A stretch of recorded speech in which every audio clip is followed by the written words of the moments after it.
Hey guys, this is Mr. Wingy talking, your Sunday school teacher, and talking to you live from my house. Well, actually not live, this is recorded now that I think about it, but this is a little different. So I'm not used to teaching a class with no kids in it, but we're going to give it a try and see how it goes. And for those who are joining us for the first time, we've been talking about farming and the Bible because there's a lot of things in the Bible about farming. And so we've been talking a lot about that. We're actually just started here this quarter. And so we're going to continue on with that. And we'll give you a little review so you understand what we're talking about. And if you know already, so some of the kids that have been in my class, you can maybe tell your little brother or sister or older brother, older sister, parents what this is all about because you should know. All right, so we'll get going. Okay, so we need to talk about the farming cycle. Things that basically happen on the farm that are important to understand before we talk about how this applies to Christians. So the first thing on the farm is they prepare. They get the ground prepared, they get their equipment prepared, and they make sure they have the right stuff so they can do things efficiently. This would be like a tractor that they get ready before the springtime to make sure they have the ground ready. They wouldn't use a shovel on 1,000 acres because you couldn't do that. It would take way too long. So they use a nice big tractor and break up the ground and so forth. They get it ready. And we talked about the fact that as Christians, we need to get our hearts ready by reading the Bible and accepting whatever it says by saying, I am willing to do whatever the Bible says. And when we do that, we'll be in a good place and prepared to receive the gospel if we've never done that, or to serve him. So the next thing that happens is sowing. So this is where farmers sow seed, and they put the seed down and they hope it's going to grow. And we'll talk a lot more about this today. This is what we're going to actually talk about today. And you've got to sow lots of seed. That seed doesn't grow immediately. You've got to wait for it to grow a little bit, and it'll eventually come. And as Christians, we sow the gospel, don't we? We share the word of God with people and tell them about what Christ has done for us, and that can make a difference in their life. All right, next on the farm, after you've sown, it grows and things start to grow. You've got to take care of it, of course, and water and sun and those types of things will help, but things start to grow. And as Christians, if we're doing the right things, reading our Bible, praying and so forth, and listening to preaching and teaching, we will grow as well. Next thing on the farm, weeding. So brother, sometimes weeds pop up with the good things that we're growing, and we have to work to get those weeds pulled out. Otherwise, it's going to choke the fruit that we're trying to get. And in the Christian life, sometimes we have things that pop up or our lives where there's things that aren't good, and we need to get those fixed. And if we don't fix them, they can impact how effective we are as a person. And so we've got to weed those things out of our life. We'll talk about that later. And then reaping. So after you've done all this work to sow and wait for it to grow, reaping is where you actually take it out of the field and put it into the barn. And they use combines for this today and other types of machinery like that. Much easier than it was back in the old days where they had to do it by hand. But as a Christian, we will reap some things. If we've sown and shared the gospel with other people, those people might come to know Jesus Christ. If we've sown good works and done things for other people, that's going to come back and be something that will be a blessing to us and a joy. And so there's reaping in the Christian life. All of this stuff we've talked about is work, good old-fashioned hard work. If you're not willing to work, you wouldn't be a very good farmer. And there's a lot of things they have to do on the farm to keep it moving forward. And so we've got to be willing to work. And Christians also need to be willing to work. We don't work to be saved. That's what Jesus Christ did, and we'll talk about that a little bit today. But we work as a Christian to serve him and find ways to do things for others. All right, next, they get to enjoy all the fruits of their labor. So if farmers have done all this work and they've been working hard, they can sit back and enjoy the crop that they've gathered in and maybe sit around the table and eat that with their family, and they enjoy it. And Christians, someday we're going to be able to sit back in heaven and enjoy all the work and all the things we've done. And so you can kind of see the cycle in all the relationships between Christians and farming. All right, so today we're going to talk specifically about sowing. Now, this is kind of a funny one because the English language is funny. I can say the word sowing and the word sewing, and it means two different things. Of course, you know what the sewing on the left is. That's when you're mending clothes or doing something like that. That's sowing with an E. And the one on the right, sowing seed, that guy is sowing seed. He's throwing out seed with hopes that it's going to grow. You can see how big his field is there. And he's going to hope that that whole thing grows with whatever he's planting. I don't know what it is. But anyway, just wanted to make sure you understood the difference between sowing and sowing. All right, so there's 3 rules of sowing that we have to understand, whether we're talking about the farm or we're talking about the Christian life. First one is that the sooner you sow, the sooner it grows. So once I plant that seed, it has a chance to start growing. If I wait to do that, it's just going to take longer before it starts to grow. If you've ever planted a tree, you always wish that you could go back in time and plant it even earlier because it takes a long time for a tree to grow into something big. So the sooner you sow, the sooner it grows. The other thing is the results of sowing are not immediately seen. So that farmer that we just saw that was sowing seed, once he puts it in the ground, it doesn't immediately pop up. It takes some time, and he's got to wait for that to happen. And lastly, the amount you sow impacts the amount you reap. So if that farmer we just saw just planted one single seed, he's going to not get as much back as someone who plants hundreds and thousands of seeds. And so you can see these things are important. And this is true not only for planting seeds, but planting the gospel, like we'll talk about in a little bit. Okay, so let's talk about these rules just a little bit more. The sooner you sow, the sooner it grows. So there you see on the left Garfield. He's looking pretty lazy. I can, but I won't, he says. And so he is not in any hurry to sow. And he's going to have to wait to get what he wants. If he's got to plant food, you see he's sitting there with his remote control and his potato chips and things. But he's going to have a problem, especially if he's a farmer up in the north. If you don't plant in the spring, you're going to have trouble because it won't be ready by the time it gets cold again. Then we see the people on the right, and they are working. They're sowing, they're weeding. I don't know what they're doing exactly, but we'll pretend they're sowing.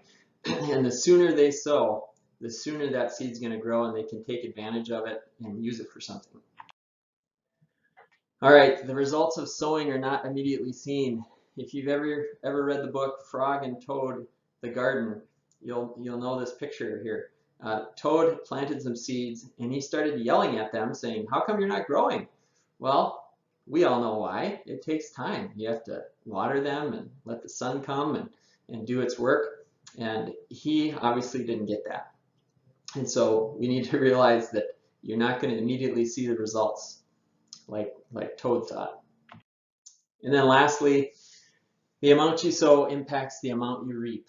So here we see a big tractor on the left, and he's pumping seeds into the ground, hundreds and thousands and millions of seeds in this huge field that he's going to have. He is going to get a lot back if that grows like he expects. Then you've got the picture on the right with just a handful of seeds. That's not anywhere near how much the one on the left is going to get. And so however much you sow is however much you're going to get back. Obviously, the guy on the left spent a lot more time getting that tractor ready and doing all that stuff. He's going to have a bigger yield or result at the end than the person on the right. And so that's just a rule. It's a fact. If I only plant one seed, I'm not going to get very much back. But you will get more. So even with the sowing, one other point here on the right, even one little seed like that, you get a lot more back than you would expect. So instead of, you don't just get one seed back when you sow, you get lots of seeds back when you sow. Just one. Think of a corn. You could put a corn kernel in the ground. You don't just get one kernel back, you get a whole stalk with lots of ears on it and lots of corn kernels on those ears. And so there's much, much more that comes back from the sowing we do. All right, so we're going to talk about two main things when we talk about sowing.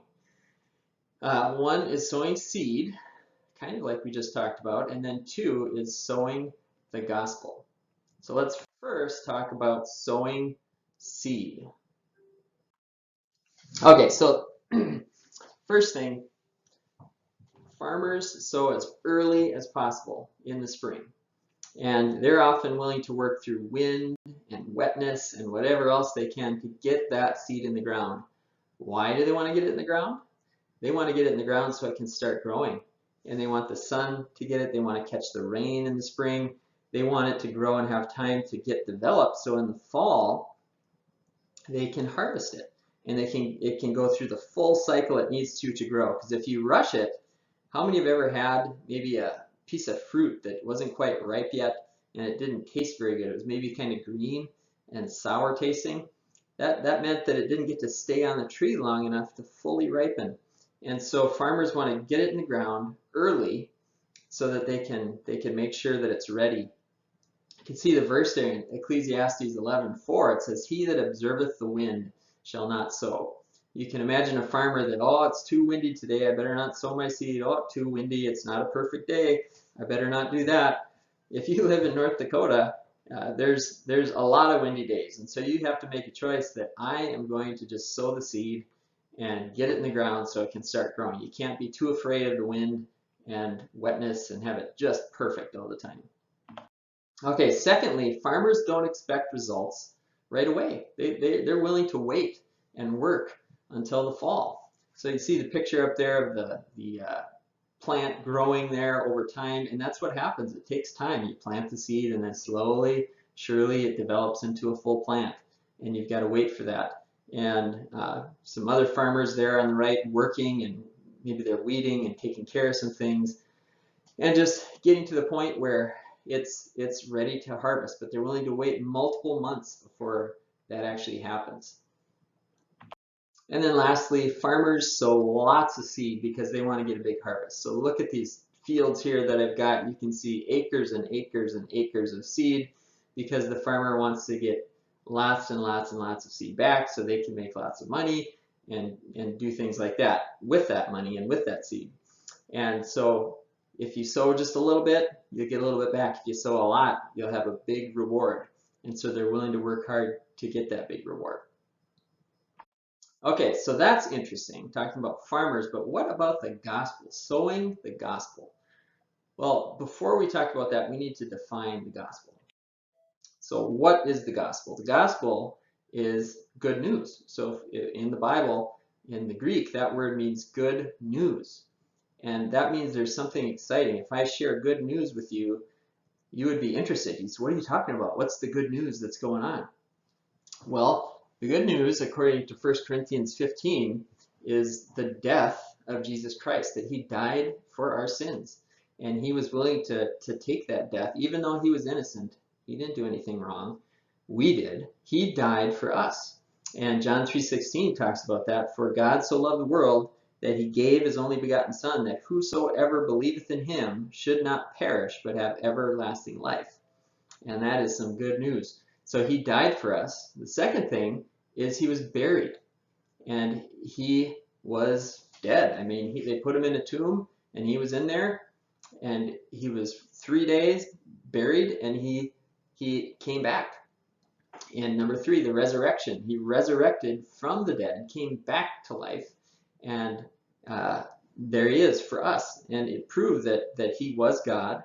He was able to come back from the dead and live in heaven now for us and interceding for us and wanting us to come to God and drawing us to God and all those things. And so this is what the gospel is. It's telling people about the death, burial, and resurrection of Christ, that he is actually God. He came to earth, he died, but he rose again, proving he was God and that he can save you and do amazing things in your life. The resurrection kind of points to the fact that when our life is born again, the Bible talks about, our whole life changes and God can completely change our perspective on everything. And that's something that God can do. And so that's the gospel. So then let's talk about the 3 rules of sowing with the gospel. So the first thing is Christians sow or share the gospel as early early as possible with others. So I kind of have a sad picture out there to the right of a funeral. And so someone's in that casket and they're going to be buried. That means they've died. And in Hebrews 9:27, Bible says, "And it is appointed unto men once to die, but after this the judgment." Do you know what an appointment is? If I were to tell you, or your mom or dad would tell you, you have an appointment with the dentist tomorrow, that means that at a certain time, you're going to go to the dentist's office. Maybe it's 10 o'clock, and the dentist will be there ready for you to come. You'll be there, and then the work will commence. You make a meeting. Well, we all have an appointment to die someday. God knows when that day is. We don't. And we don't know if it'll be tomorrow or 10 years from now or 40 years from now. We just don't know. And so Christians realize this, that people are going to die. And after they die, that's it. That's when we're judged. And it depends what we've done with Jesus Christ. If we've accepted that gift that we just talked about, we will go to heaven. If we have not accepted that gift, then sadly we will go to hell. And that's a real thing that people have to deal with. And so Christians want to tell people so they have a chance to make that choice. And so they share it with people as early as possible. And the other thing about this is, remember we talked about the wind when those farmers were maybe afraid to sow the seed? Well, Satan comes along and he wants to stop you from sharing the gospel with others. He'll maybe make people yell at you or say, oh, you shouldn't be doing that, or whatever it might be. We'll call it wind and storms, and wants to make you afraid because he doesn't want people to come to God. And so he'll do anything he can to stop that because he hates God. And it's a sad thing, but it's the reality. And so you sometimes have to be brave and courageous to share the gospel with other people. It's not always easy. I myself get afraid to do it sometimes, but we need to push past that and share, because if those people accept the gospel, they're going to heaven, and you've had a part in that. And so anyway, Christians share the gospel early. Secondly, Christians realize that not everyone that hears the gospel immediately accepts it. So there's, just like the farmer doesn't expect the seed to just boom, grow right out of the ground, a Christian doesn't always expect someone to just immediately be saved, or we shouldn't. Now it can happen, I'm not saying it won't, but it doesn't happen right away. Our job as Christians is to just share the gospel. And after that, God does the rest. He's the one who gets results from it. If someone's going to be saved, he'll draw them and do what he needs to in his time. Now, I'm not going to read this whole passage, but in Matthew 13, 18 through 23, Jesus gives a parable about a sower that went out to sow. And you can read this. If you read in Matthew 13, it would actually be a good reading assignment for you, since you have all this spare time to do things inside. Read Matthew 13 and you'll see what I'm talking about. But you see that he has this stony ground here, the wayside. Actually, first, I'm pointing this pointer here. Hopefully you can see that. But the wayside, where someone shares the gospel on the wayside, and he talks about when seed falls on this ground. If I were to plant a seed on this stony ground, would that do very well? Nope, it wouldn't. In fact, birds would come and eat it up and devour it, because birds like seed, and it wouldn't work. And this is like if you share the gospel with someone and they just don't care. Satan comes and snatches it up, and they don't even get a chance, and they're not going to be saved. This ground up here is like the stony places, where this might spring up. You can see these little cracks it's growing in. Something might spring up, but if the sun comes out and it gets really hot, there's not a whole lot of depth of ground, and so this stuff is probably going to die. And the same is true if you share the gospel and someone hears it, they immediately say, oh wow, that's exciting, but then if any trouble or anything comes up, they're like, never mind, I don't, it's not worth it to me. And they don't bear fruit. This one down here, you can see a field of wheat, but there's a problem. There's weeds in with the wheat, and those weeds are making this wheat field not very productive. You can see they're kind of even droopy. That's not good. And so these weeds choke the effectiveness of the wheat. And this can happen to people too, because when things like the Bible talks about the deceitfulness of riches and the cares of this world choke the word and make it ineffective, so that we don't end up bearing fruit like we should. And so those are the weeds. And then lastly, we see just fruitfulness. Look at that field. That is fruitful. There's no weeds in there. It's just growing amazingly. And so that's been a successful planting and sowing, and they're going to have a successful harvest from that. And so the point here, though, is that Christians understand that people are in different places. Some might be over here on the wayside, not ready to hear it. Some may accept it for the moment, and then if some trouble comes up, I don't really care. Others may be too impacted by riches or the cares of this life, and they don't care, while others will be really wanting to hear and learn more and be saved. And that's exciting. And so we've got to understand that when we share the gospel, that people are in all these different states. Okay, then next, Christians share the gospel with everyone they can. They want to sow the seed with lots of people. Lots of people. Why? Because just like we talked about, not everybody accepts the gospel. So we need to tell as many as we can to find the ones that are interested, because you just don't know who is. You can't see into someone's heart. They may look like a big, mean guy or lady, but maybe inside they're wanting to hear and wonder what life is about. And so you tell everybody. You share the gospel a lot in hopes of finding that one person who is interested, and you just don't know. In Mark 16:15, the Bible tells us, and he said unto them, Go ye into all the world and preach the gospel to every creature. Who? Every. See that word? Every creature. He's giving us a clue that you don't know. God knows, but we don't. And so we're supposed to go to every creature. That's why we're actually sending people over to Liberia to do the work we're doing there within our church and all around the world. And missionaries go all over the place because we need to get to every creature and find the ones that are really, really open. Okay, so what does this all mean to you? How can you yourself share the gospel? You may say, I'm just a kid. What am I supposed to do? I don't know all these fancy terms and these things you explain. Well, let's keep it simple. One thing you can do is you can help your parents. So if your parents are trying to share the gospel, you can be a help to them. Go with them calling. Guess what happens when you go out on visitation and knock on someone's door and say hello? Your cute little face can make that person soften up, and maybe they'll take the tract from your parents. And so go with your parents and help them, and you can yourself learn what that's like. Another thing you can do is you can assemble gospel literature. So we have a thing that we call the print shop, and that's where we put together gospel literature to send all around the world to people who preach and teach and so forth. And you can go do that. That's really, really easy to do. In fact, you could probably be 4 or 5 years old and put that together. And so find a way to do that, and you can share the gospel. Another thing you can do is you can befriend people. So when we have kids that come to church, maybe for the first time, and they're a little scared about, boy, I don't know anybody here, and what am I supposed to do? If you see that, you can find them and say, hey, come over here, and show them the way to class. And this teacher's great, and here's what he does, and talk to them and make them feel comfortable. And then you have a friend, and you can be instrumental in them coming to know Christ. What else can you do? You can hand out gospel tracts yourself, maybe to the friends in your neighborhood, maybe when you go shopping with your mom or dad. Whatever it is, you can hand out tracts. And guess what? People are more willing to take a tract from a child than an adult, because they realize, wow, that takes a lot of courage for a little kid to hand a tract.